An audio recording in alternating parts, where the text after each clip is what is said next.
Hello and welcome to This Week on Q. I'm your host, Darek Lambert, and here's 3 things you need to know. Facebook is facing a class action lawsuit filed in the California federal court. The lawsuit claims the social media site gives advertisers the option to exclude racial groups from their target audience.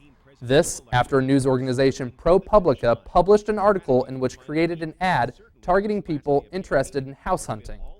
The news group claims it was able to use Facebook's advertising tools to exclude certain ethnic groups from viewing the ad.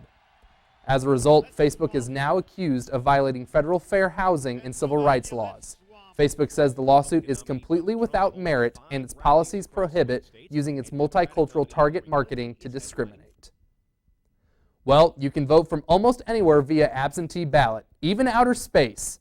NASA says astronaut Shane Kimbrough recently filed his ballot for the presidential election on board the International Space Station.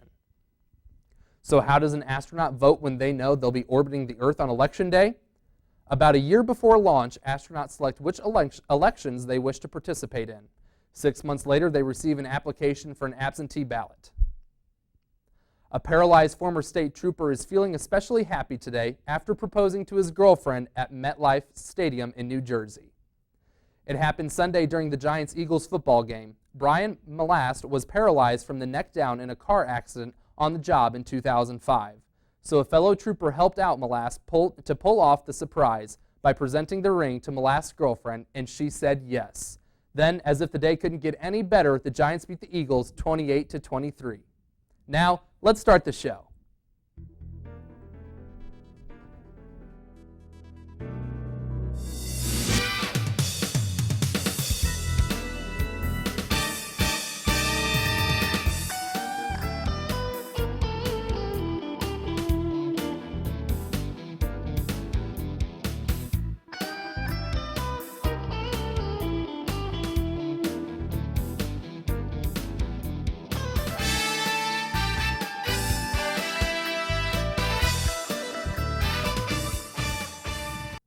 It's almost the end of what has been one of the most memorable elections in history, and presidential candidates Hillary Clinton and Donald Trump are making their final pleas to voters heading to the polls Tuesday.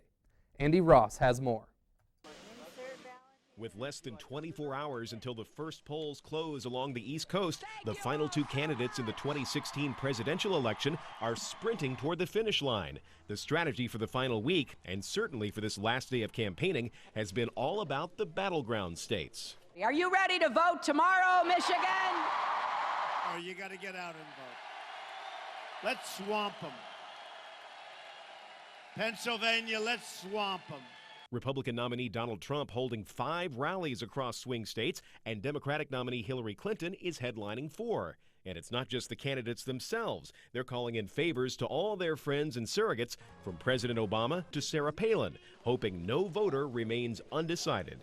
The choice in this election could not be clearer. This election is basically between division and unity in our country.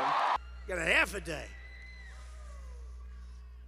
to make every dream you've ever dreamed for your country and for your family to come true. And for their last day on the trail after more than a year of campaigning, Clinton and Trump are wrapping things up with late-night rallies. Lady Gaga, John Bon Jovi, and former President Bill Clinton all on hand for a midnight rally for Hillary in Raleigh, North Carolina. And at 11 p.m. Eastern Time, Trump's running mate Mike Pence will be on stage with him in Grand Rapids, Michigan. By Wednesday, it will have all been worth it for one of them. I'm Andy Rose reporting.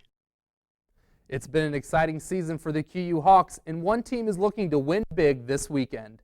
Executive producer Sarah Valkamp joins us with Robbie Tays, the senior captain of the QU men's soccer team, to see what's happening on the pitch.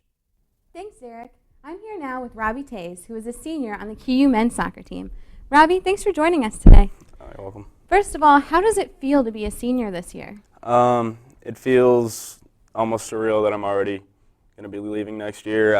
I can remember when I first stepped on the field 5 years ago, and it just seems like yesterday, just joining the team, and now just leaving as a senior, following senior night, and our past run just to the GLVC tournament, and now going into the NCAA tournament. It's kind of surreal to me.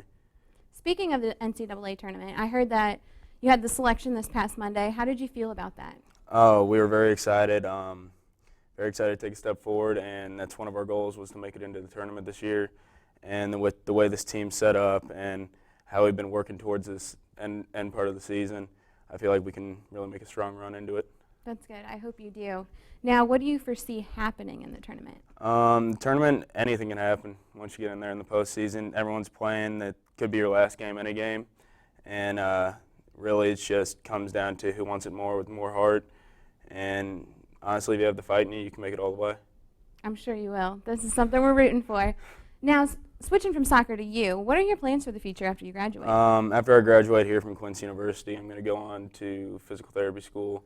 I'm a pre-PT major here in exercise science, and I'm hoping to get my doctorate in physical therapy. Going from school to more school. Yeah. I get it. Well, thank you for joining us today. We hope that the Hawks win big this weekend. Thank you, and back to you, Derek. We'll be right back with a look at the lighter side of this year's election season. Stay with us. QUTV is more than a news outlet. 1 in 5 undergrads work at least 35 hours a week, year-round. Students involved with QUTV learn life lessons, create lasting memories, and gain the experience needed to succeed in future careers. Students need to be involved with QUTV as a viewer or as a participant because we need to know what's going on around our campus. Knowledge is powerful, and QUTV News serves to inform not only the students, but the Quincy University community as a reliable and powerful news network. It's been a mean and divisive presidential campaign, but Saturday Night Live has made it a little easier to take. Gene Moose reports. Like the real Clinton and Trump. I think it's her sniffs. They have sniffled and shimmied. They have lurked and stalked. Number 2. Through this endless campaign. Women can't be charged more than men. By the next SNL. And number 4. One of these two will have won the presidency. Secretary Clinton, what do you think about that? I think I'm going to be president. The last SNL before the election had Aaron Burnett asking the questions. Mr. Trump, everyone can see your tweets. Really? And I'm still in this thing? But comedy could barely keep up with reality. The FBI is not trying to help me. The FBI doesn't like me. I mean, what even is the FBI? Hey, I'm gonna go grab some coffee. You want something? No, I'm good. Thanks, sweetie. Okay.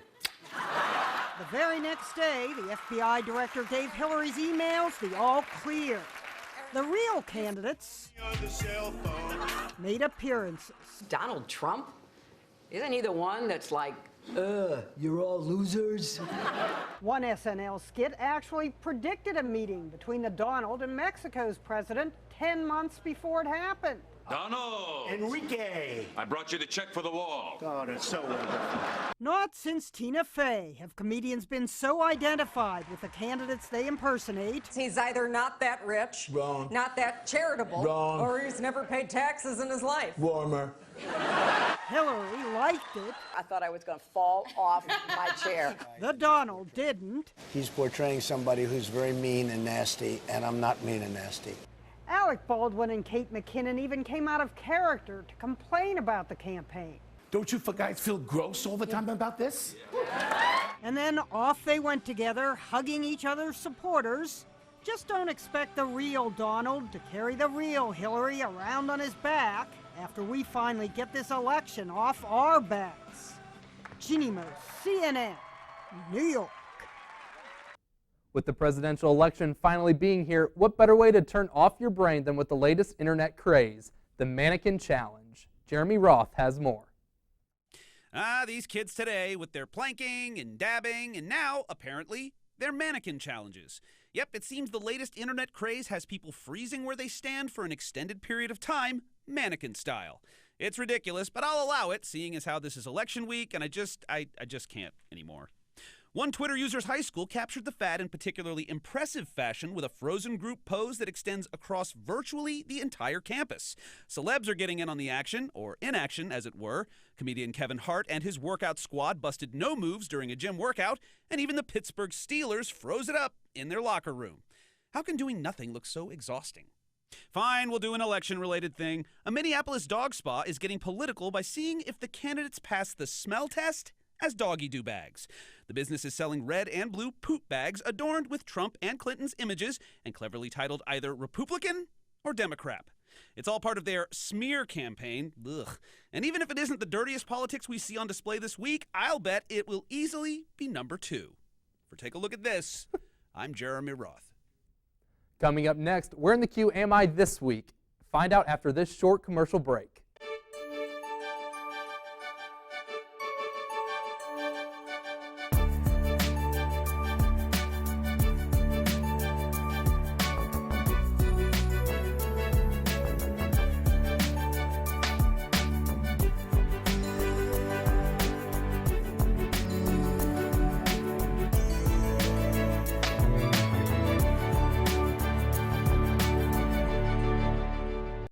I took another trip around Quincy and stumbled across a very unique grocery store found right here. Just a short drive downtown leads you to this amazing gem. Grown and Gathered is a very unique store, and you won't find anything else quite like it here in Quincy. This gives locals the option to shop local and healthy at the same time. And it started largely because I moved from an urban area that had local foods available all times, and here it wasn't possible beyond the farmers markets to have a consistent flow of local foods. Local farmers and growers are constantly bringing in their products for Michelle to get on the shelves.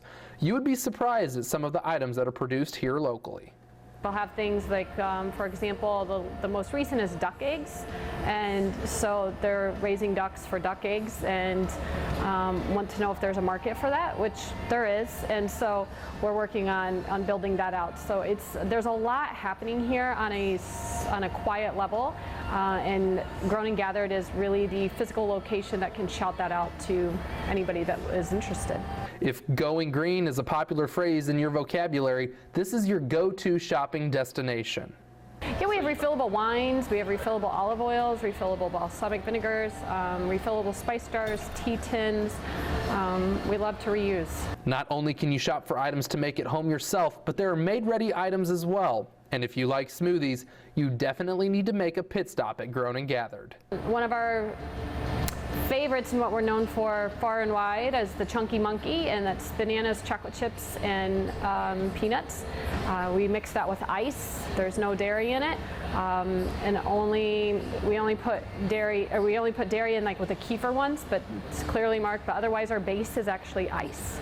We have organic coffee, fair trade coffee, locally roasted here in Quincy as well. So that coffee shop will be open, but until then, we're serving it here out of Grown and Gathered. There are always new things on the shelves at Grown and Gathered, so if you want to shop healthy, shop green, and live like a local, this is the next destination for you. For Where in the Queue, I'm Darek Lambert.